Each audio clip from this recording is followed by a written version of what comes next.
Shalom, peuple de Dieu, demeurons tous bénis au nom puissant de Jésus-Christ de Nazareth. C'est votre serviteur et frère Fulgence. Que le Seigneur, dans sa grande bonté et dans sa miséricorde, nous accorde la grâce d'avoir l'esprit ouvert et un discernement très actif et très tranchant dans son Église, afin de ne pas laisser l'ennemi par ses ruses s'infiltrer dans l'Église du Seigneur.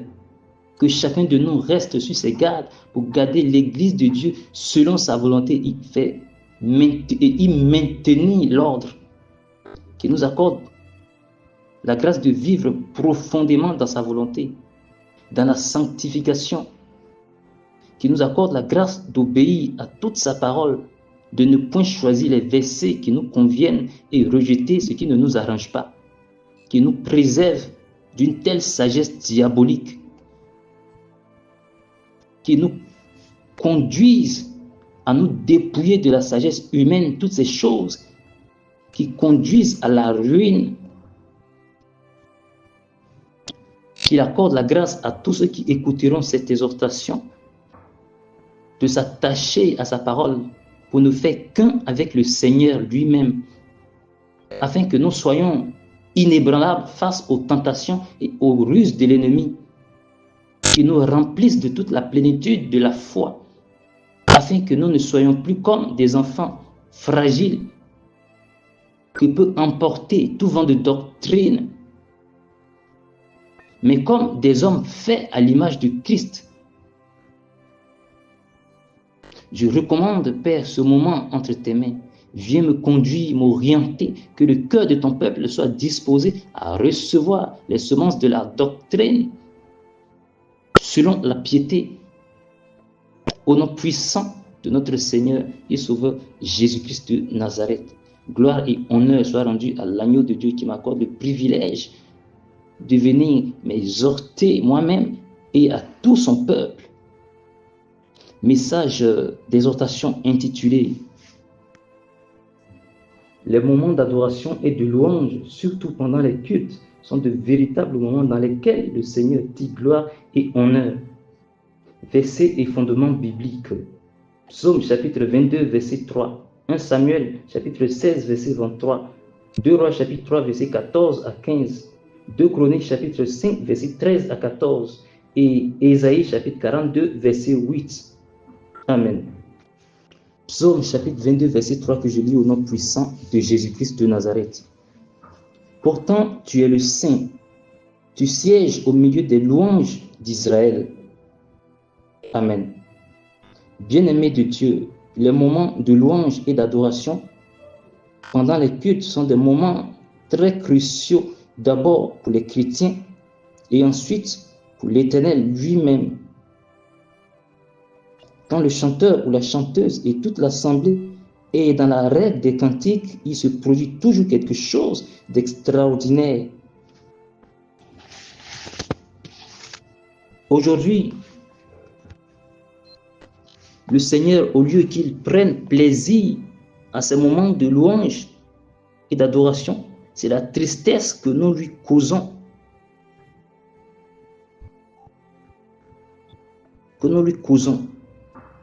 Dieu a lâché beaucoup d'assemblées parce qu'il n'en tire aucun plaisir, aucune gloire. Hommes de Dieu, faites très attention dans vos assemblées, surtout. Sinon, vous ferez l'expérience que depuis longtemps le Seigneur a quitté votre assemblée.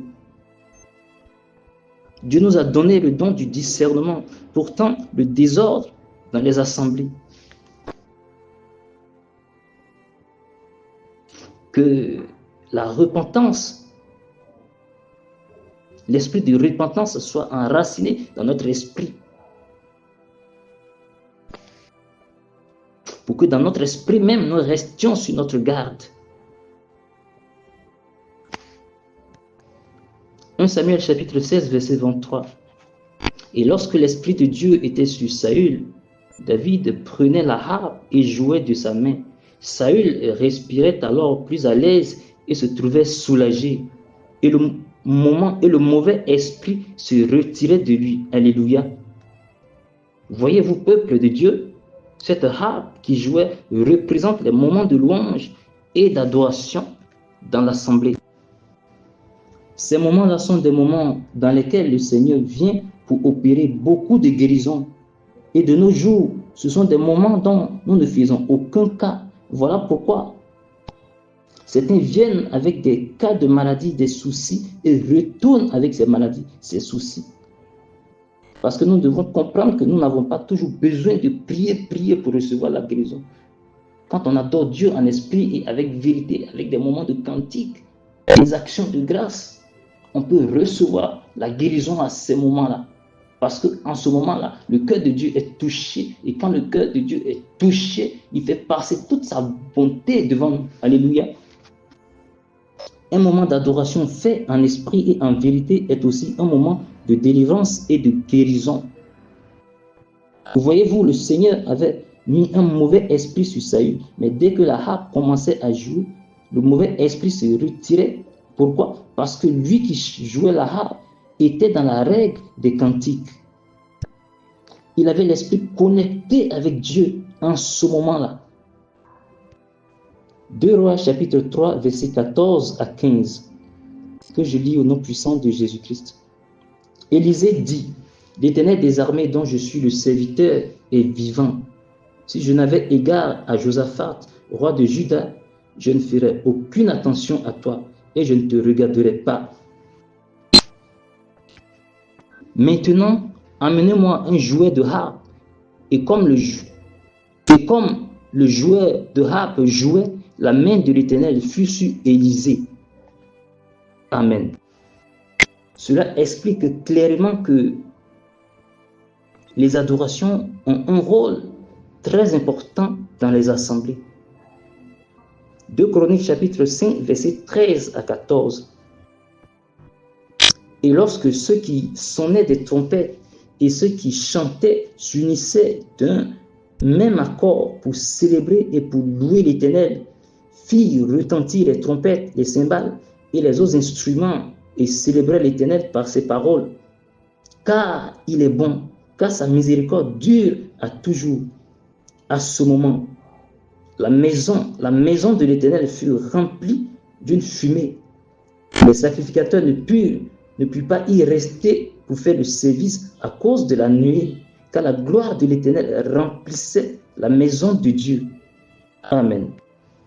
Bien-aimés en Christ, les cantiques ont pour rôle de connecter Dieu à son peuple.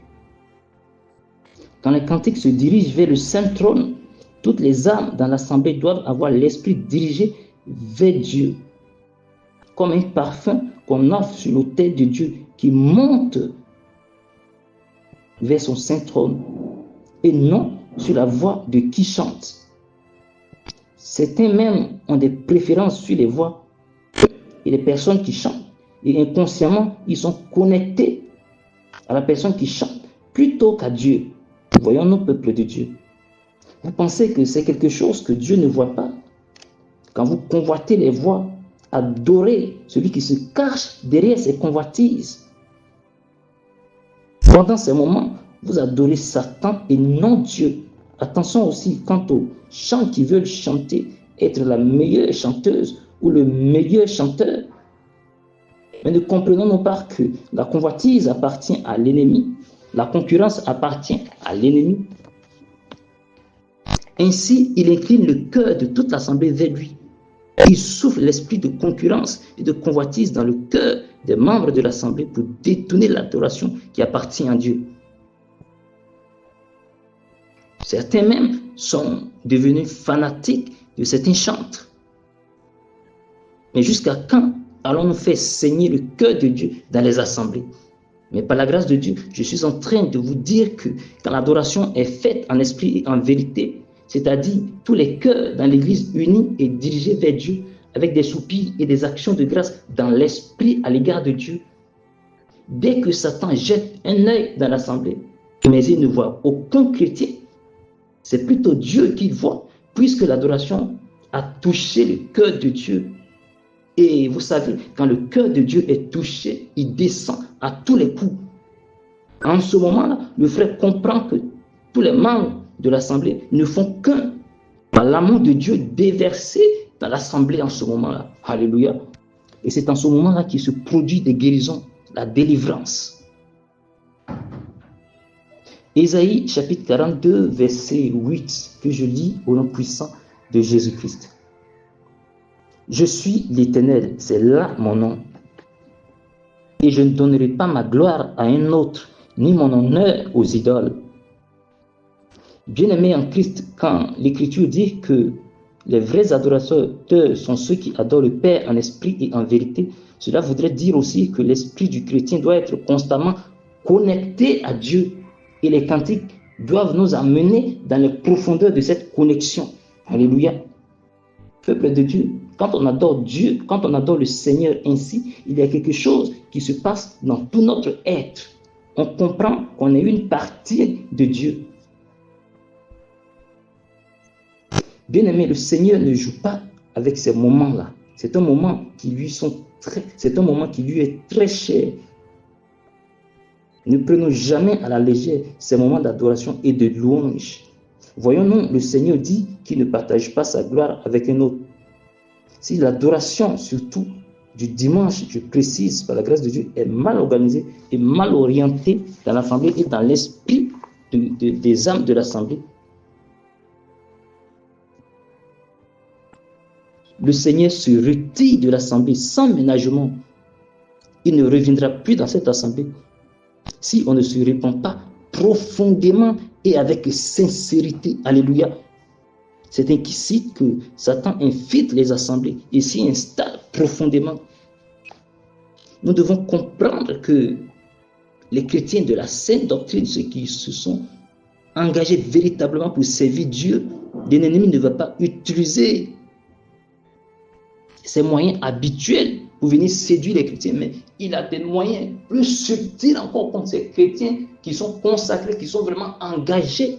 Parce que de la même manière que l'ennemi va séduire un chrétien, ce n'est pas de la même manière que l'ennemi va séduire, de la manière que l'ennemi séduit les chrétiens de la voie large, ce n'est pas de cette même manière que lui va séduire les chrétiens de la sainte doctrine, parce qu'il connaît la différence, il connaît l'engagement de l'un et l'autre. Bien-aimé, Satan peut tisser certains canaux pour infiltrer les assemblées. Ne servons pas Dieu aveuglément, mais avec sagesse et discernement. Et aussi, quant à certains soi-disant vases que l'Éternel utilise dans l'Église, serviteurs de Dieu, dirigez votre assemblée avec sagesse et discernement en ces temps de la fin. Ayez les yeux ouverts sur tout ce qui se passe dans votre assemblée, car Satan utilise les vases et se fait passer pour Dieu. Mais si vous ne faites pas attention, vous allez passer toute une journée de culte ou une année de culte à adorer le serpent plutôt que Dieu. Croyant que vous adorez Dieu. Bien-aimé de Dieu, le serpent ancien a pris des moyens très subtils contre les églises de la sainte doctrine.